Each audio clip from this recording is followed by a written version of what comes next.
Hello everyone! Samahan niyo ako sa malupitong surprise sa aking pinakamamahal na kaibigan, ang aking kumare. Yan! Pero, ako yung na-surprise.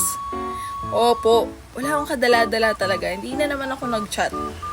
Kasi nga, galing akong work, naisipan kong bisitahin ang aking kaibigan. Manggugulo ba? Ganon. Dahil, yan, namimiss ko siya. So, ayun. Umakit ako hagdan. Ito na ba? Walang kadala-dala. Pangalawa na yan. Pangalawa na to nangyari. Opo. Pero ayan na nga, makikita nyo. And 3, 2, 1. Obugsh. Where na you, mare ko? So, yun. Lakad pa uwi na ako.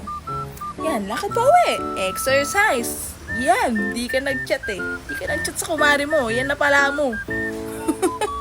O yan, lakad ako. O, di ba? Parang nasa Japan? Korea ba to? O, hindi. Gagalangin lang yan. So, yun. Nakauwi na akong bahay.